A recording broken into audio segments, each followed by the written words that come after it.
What up, Wholesale to Million family? We're back. Today, I'm bringing you back with a different video. So today I have a very special guest, a good friend of mine. He's going to be sharing with you as a young entrepreneur. He's a realtor. He's an agent himself. He's an investor. He's an entrepreneur. So I know that he does. He also has some rental properties. Just 28, and he's super successful. Like, in my opinion, in my mind, he's super successful because I compare to where I was at 28 compared to him. So to me, this guy's going to drop so much bomb and so much knowledge that you guys need to get your pen, your paper ready and start taking notes. So no further ado, you guys, if this video add any value to you, please show my guest some love. Smash the thumbs up. If you're new to the channel, boom, smash the subscribe button. Make sure to turn on the bell notification so when I upload a new video or when I go live or when I bring you on guests like this, you get notified. So you guys, help me welcome Mr. the one and only Diskin Young. What's going on, buddy? What is up, man? So pumped to do this. Bro, I'm super pumped to have you on, man. So I know that you're going to add so much value and drop a bunch of knowledge. We're going to do as much as we can, man. Let's go. Diskin, dude, why don't you share with everybody, like, your background, your stories a little bit, and then sure. I like to get into, like, your first deal, and then kind of, and then share with everybody kind of what, you know, your business looks right now. Okay, cool. So I'm one of those weird people where I've never had a real job in my life. So I literally knew I wanted to be a real estate investor when I was 14 years old. My dad grew up in real estate and that kind of thing. He never pushed me into doing it. So, but I saw the life it created for him. And then I was like, you know what? I want to do that. And I want to do it even bigger. Right. So at 14, I started reading books and gaining knowledge, man. And then at 18, I went to him and I was like, hey, Dad, it's 2008, 2009. I know it's the horrible time, but I want to do a real estate flip, you know, for my senior project in high school. And I have this whole plan written out and everything like that. Do you want to do it? He goes, it's horrible timing, but let's do it. So bought something. Bought something at the auction for super cheap. Put like $12,000 into it to rehab it, literally just paint and like new floors and tiny little stuff. I manned the whole project, which was interesting when I was 18. And then we sold it. I think we made a whole $7,000 on that first flip. Woo! Right? So that was back 10 years ago or so, which is crazy to think about now. Dang, bro. I mean, what an amazing dad, because 2008, when the market, that's when the market was bad. And your dad's like, well, if that's what you want to do, I'm going to support you. Let's rock and roll. Let's do it. Yep. And he's the classic guy where he's like, well, if you've done your research, I'll do it. But if you haven't done your homework, I'm not doing anything with you, kind of thing. So I like that too. Hey, so Diskin, how long did that project took you? That first one took about 3 months to finish. Okay. So my very first one, you know, I was new to everything. So made 7G? Made a whole $7,000. Boom. But I say that's pretty dang good when the market was bad like that. So let me ask you, man, what do you learn from that flip? Honestly, that was my first time into just like, hey, just taking action. I think it's so critical to just take action and go after something that you want to do, you know? So I think that was the biggest lesson in all that is like, if you want to go do something, you got to get out there and go do it. You know, you got to take action. You can't just sit back on the sidelines and keep talking about how you're going to do something. So I think that was honestly the biggest lesson I came out of it with. No, dude, I mean, at 18, man, what gives you the courage, Diskin? What gives you the courage? Because I know some people so afraid to either even buy their first house or maybe their first flip, their first investment, you know, because to them, it's a huge commitment, man. So what gives you that courage, bro?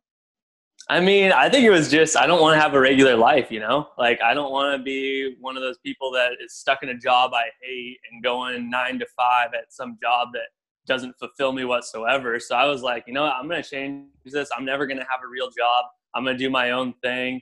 And the reason I did that also is you have to just gain the knowledge. And once you have a ton of knowledge on your side, it doesn't matter. I looked like I was 13 years old. when I was 18. Like I looked like a tiny little kid still, you know? And the way I got past that was I just felt like I knew more than whoever I was going against. So that really brought up my confidence a ton, is just being backed with a ton of knowledge. Wow. Okay. So, bro, so at 14, you know that you want to become a real estate investor. At 14, I was playing, dude, at 14, man, I was picking berries, bro. so Diskin, I mean, how do you know what you want at such a young age? I don't know if you can answer that question, but how do you know? I don't know if you totally do know. I just knew I didn't want to do the normal job. I think that's all I knew. And my dad being in real estate and us having a good lifestyle coming up, and he would always hound like, oh, I got this because of my real estate investments. I got this because of my real estate investments. And I was always like, well, I want to be able to do that for my family one day. So it was kind of just a natural progression of like, hey, that's what he's doing. I want to be able to do that for my family. So I should try to start following that same path then. You know? Gotcha. So Diskin, so at 14, you were reading books and you were already learning the whole real estate investing side? Exactly. Yeah. Okay. So at 18, you felt like you got the knowledge, so you're going to pull the trigger. 18, I felt like I was ready to go for it. And then I got my real estate license after that and kind of progressed from there. Bro. I mean, I wish I had that mindset, because I work at a job for 8 years because I had the wrong mindset. Yep. So I mean, I don't even think it matters when you start it, though. Still, it's all about the mindset, you know. Absolutely, 100% agree. Right. So so Diskin, so tell us a little bit of kind of where you're at right now in your business, bro. Okay. Yeah. So like I kind of just mentioned, I got my real estate license when I was 18, and that was literally just because I got out of high school. I went to college here where Khang and I live in Bellingham at Western Washington University. And then I was like, well, I want to be a real estate investor. How do you become a real estate investor? So I was like, I might as well just go get my real estate license, because that's all I knew how to do. So I went and got that when I was 18. So I was doing like flips, a few wholesale deals here and there, and then also going to college and agent as well. So learning kind of all the sides of the business. Went to tons of different classes, seminars, bought programs, all that kind of stuff that's available. I was just soaking it up like a sponge, man. Like when I was going to college, if you ask any of my friends that I went to college with, they're all like, Diskin was always just looking up real estate investing stuff. Like that's all he was doing, because that's all I cared about. Like I was like, yeah, sure, I'm going to go to Econ 204 or whatever, but also I'm going to be listening to real estate investing books on the way there. So that's what I was doing. I did about a flip or two a year in college, just progressing and meeting new people, trying to get hard money, trying to get private money elsewhere, stuff like that. And then started buying rentals a little bit later on too. So that's kind of where I'm at right now, is not only am I trying to do a few flips here and there and wholesale deals if they come along, but also I'm really big into trying to find creative real estate holdings for myself. So just bought a duplex a month ago, bought a fourplex not too long ago, and also have another house with a little ADU, kind of like a duplex as well. Wow, bro. Okay, so now, dude, how do you know, like, do you graduate from college? Yeah, I did. I got an econ degree. Okay, so why didn't you pursue that, but continue the whole real estate investing? Honestly, it was more, I got to a point where I didn't even feel like I needed to still be in college. And my dad actually was the one that was like, you should just drop out. You're doing a lot better in real estate investing and all that as an agent anyway. And I was like, I was kind of at a point though where I was like, I'm 2 years in. I kind of want to finish what I started. Just say I did it kind of thing. So finished econ, but honestly, so that's a business major here at Western. And the whole time though, I was trying to pivot it to how can I apply this to real estate investing? And I think it adds a little bit more of a degree of certainty when I'm working with people who say at least graduate from college. But honestly, the real life stuff is the more important stuff for sure. Oh yeah, man. Oh yeah. So now, as you know. Yeah. So bro, so for those that are like deciding, right? Because I guess my democratic, or the people that are listening between the 20 something to like 30. So for those that are deciding, dude, it got to be my internet. I'm not sure why. But for those that are debating college or getting into real estate, what's your take on that? Between going to college and getting into Uh-huh. real estate and all that, Mm. I think a lot of people, especially for real estate, people think it's going to be easy. And I think that, and the same can be with college. I don't think any of them are necessary. It's like, I don't think it's necessary to go to college. I think it is right for some people. I think some people that maybe have a passion for something that requires a college degree. Yes, you should absolutely go for it. I know people have graduated college and gone into that field and love every single day. That just wasn't for me. Although I finished college, I didn't go into a job from that degree, right? So I think you kind of have to know yourself and don't just like, also real estate investing is not for everybody as well. So you got to kind of go after it for a while, realize it's not easy. Like you didn't just fall into doing all this business, right? It takes a lot of hard work. And I think a lot of people don't realize that it does take hard work and it's not going to just come easy. So that's the kind of thing I always push to. Okay, man. What if they're in the middle right now? Maybe they're 2 year in and they got another 2 year to go. And they like real estate investing or something? Yep. Honestly, I think especially the money is probably better served going after real estate knowledge. So if you have a limited money, if you're going to say, I could spend $10,000 on college, or I could spend $10,000 and buying Khang's 2K class and all that kind of stuff. That's probably a better use of your money in that overall than college is going to be, especially. Okay, man. So now, Diskin, what is your take? Because I know that you're kind of doing both, and I have a lot of people ask me on this. Is that being an agent and being an investor? What's the pro and what's the con? Because I know a lot of people ask about that. Right. I mean, the pros are obviously if you're doing flips and things like that, you can sell your own. You're getting all the MLS properties that come through. And I think honestly, just being around other people in real estate, you do start to gain a lot of knowledge just because you're surrounded by real estate all day. The cons are realtors, especially in Washington, out there, they're held to a higher standard. And so like, technically you can't go and try to buy a house from a seller and tell them it's worth 200 if you very well know you can probably sell it for 250. So you can't really do that as an agent because you're held to a higher standard. So wholesaling is really hard ethically for a real estate agent. So that's the hardest part, I would say. So there's definitely pros and cons to both. I would say if you're going to just be a full-time investor, I don't think you should get your real estate license personally, but I do know some other people have just different opinions on that. Gotcha. So now, Diskin, what I want to know is, let's talk about your first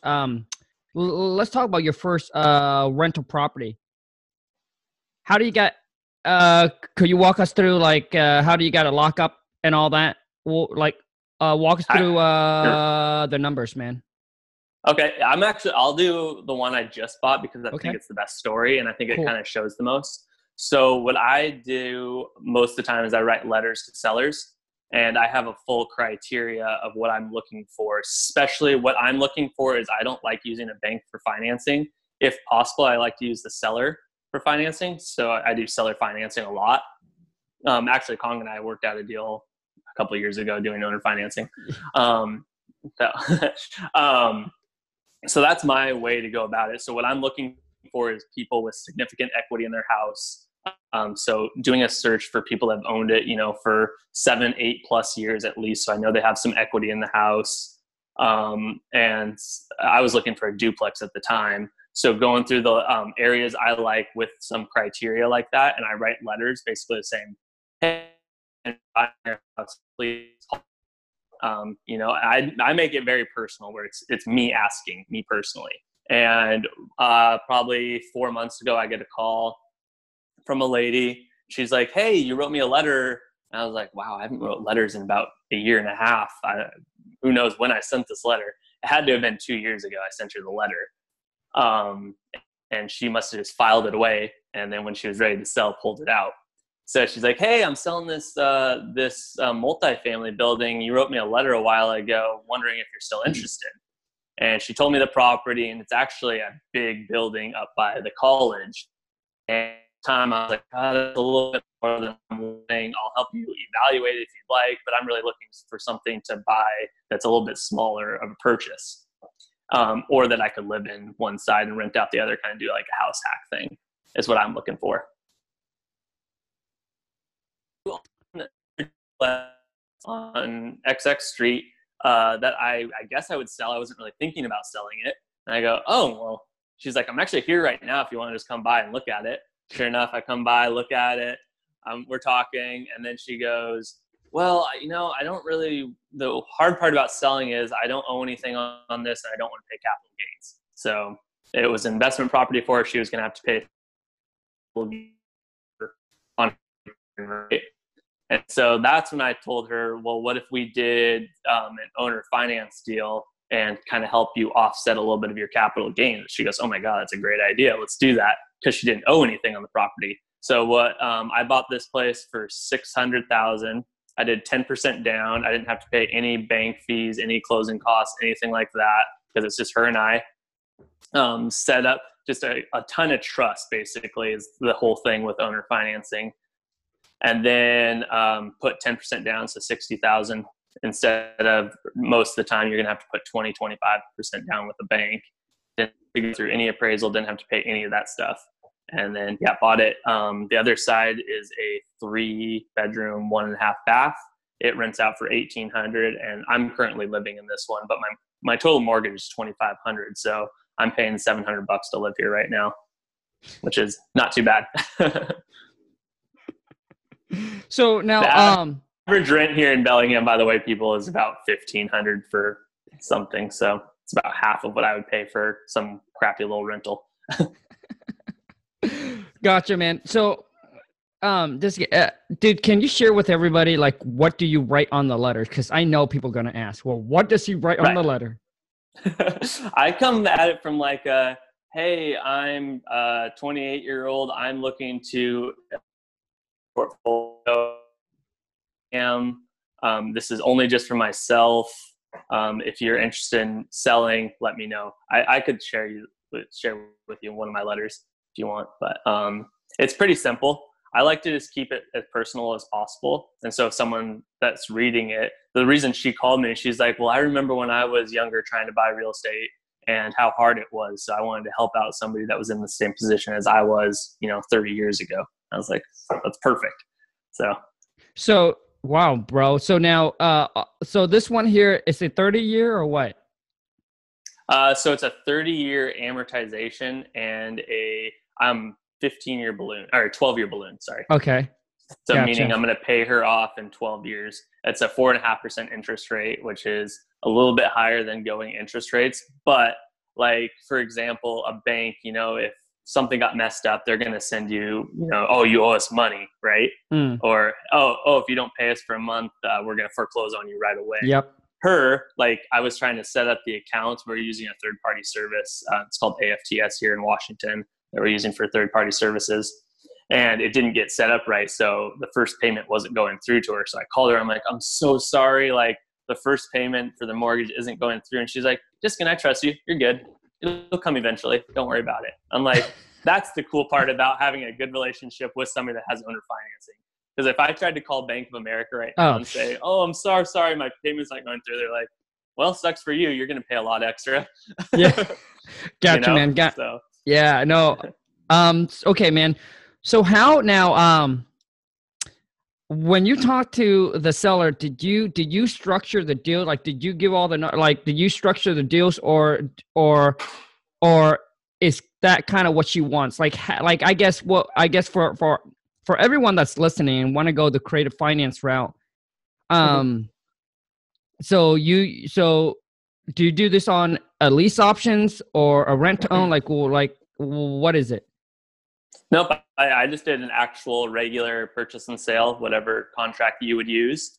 And then I put a blank addendum. Basically, I take a blank piece of paper and I write out very like a fifth grader could read it and understand it. So I put super easy to understand terms in there. And then we both sign it and then we give it to the title company and they put it on a promissory note. Gotcha. So that's how we do it. And how we negotiated it was basically she told me a little bit of what she wanted, like, oh, I don't want to pay capital gains. So it just made sense. And I kind of started going down the list of things for owner financing and saying like, well, what would you want for an interest rate? Oh, well, she's like, oh, well, what's the going interest rate? I was like, oh, around 4% or so, like something around there. And she goes, well, how about 4.5%? I'm like, okay, yeah, that works fine. And then we kind of just go down the list, Right. No, things. This I'm sorry to interrupt. This probably is owned free and clear, right? She owned it free and clear. Okay.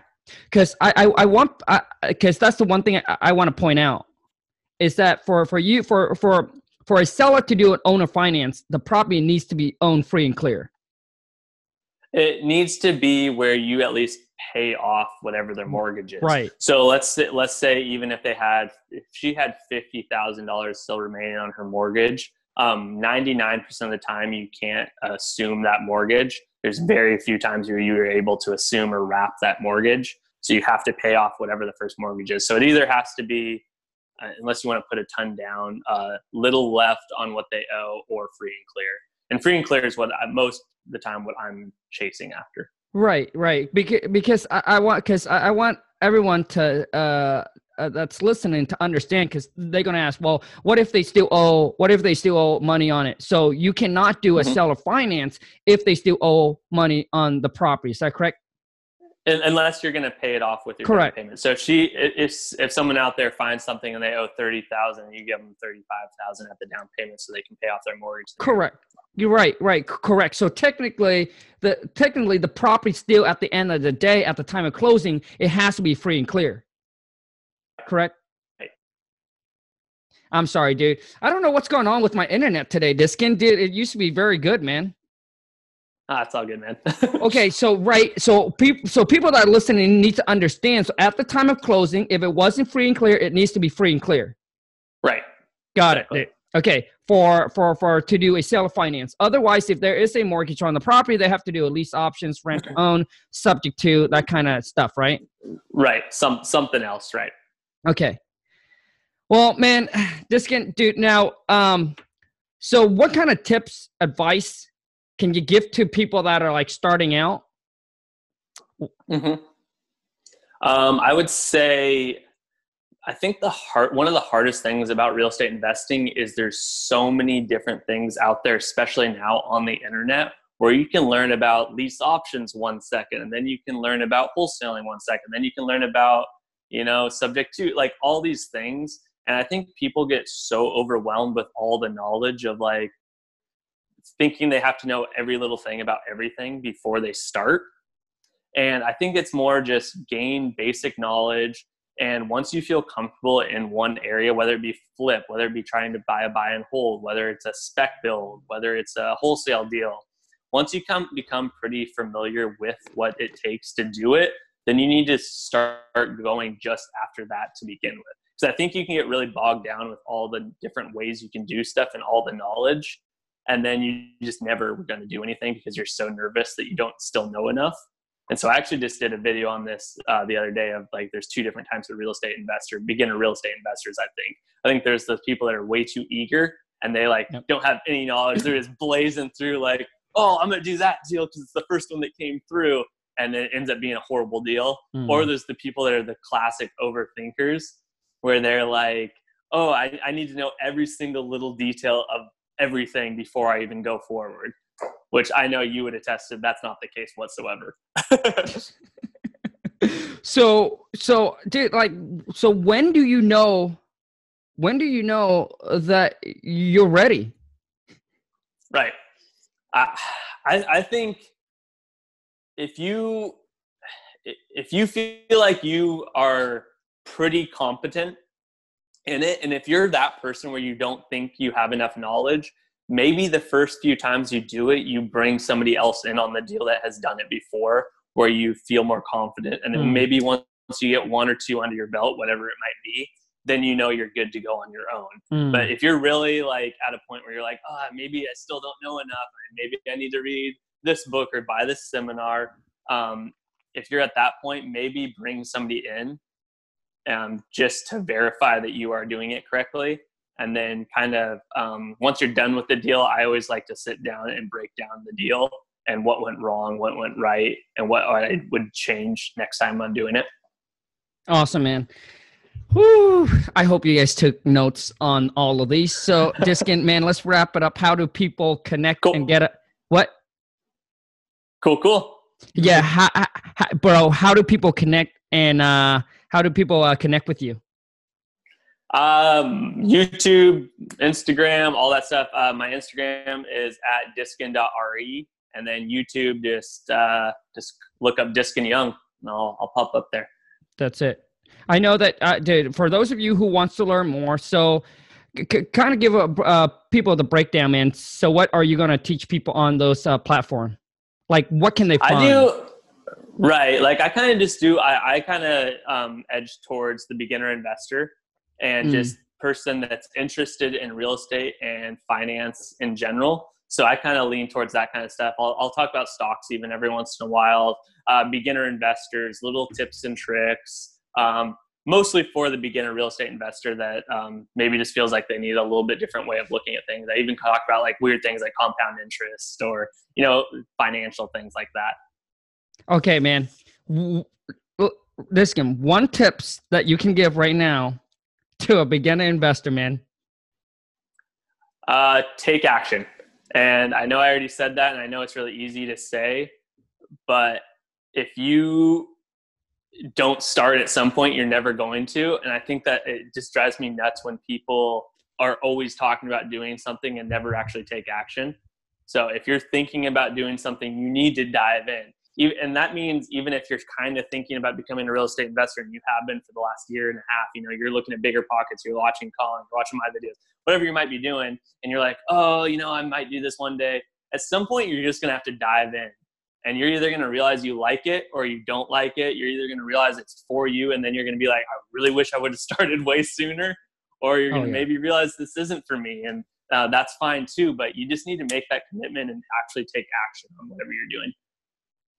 Boom. So, hey, man, Diskin, I want to say, man, thank you so much, bro, for your time to jump on. Also, to you guys, you have any questions, anything like that, comment below. If you haven't followed my man already, dude, go hit him up. He's going to drop you guys a lot of bomb on his platform, a lot more different stuff than I talk about. All I talk about is a lot about wholesaling. Diskin is going to share with you guys like everything about real estate investing and all of that you guys want to learn. But like he said, man, just like Nike, just do it, bro. I have one story before we go that I have to tell your channel because I love this so much. Okay, let's go. So you guys, I've known Khang for about 10 years maybe? Yeah. And which is crazy to think about. Him and I used to be in an investment group together. I remember Khang was always doing flips, and he was always amazing at finding the deal. I remember he would come to us in the group and be like, hey, this is what I got. And they wanted 200, but I got them down to 104. And you're like, I don't even know how that works. Or I remember one story where he told where a tree guy paid him to take down Khang's tree.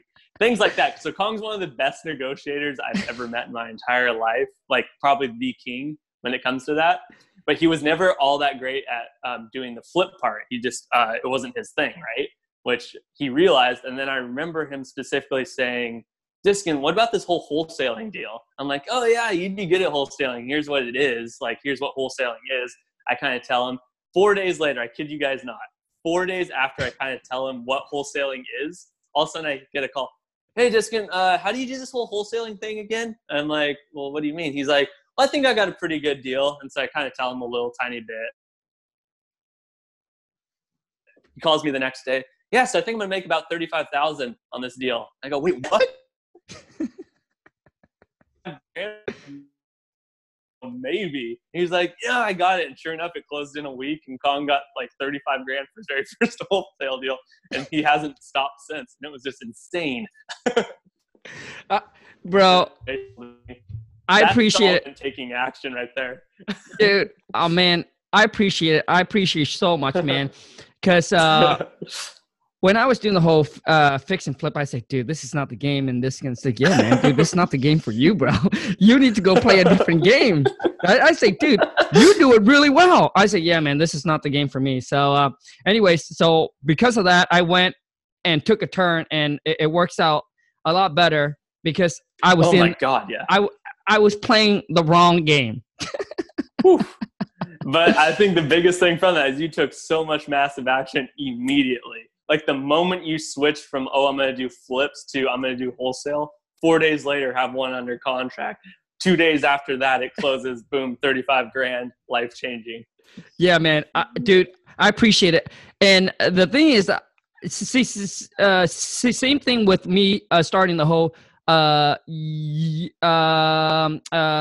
YouTube channel, man. Facebook and Instagram and all that. Yeah, man. The whole thing is like one day I heard Gary V, right, talks about building your own personal brand because he said that you can scale it so big.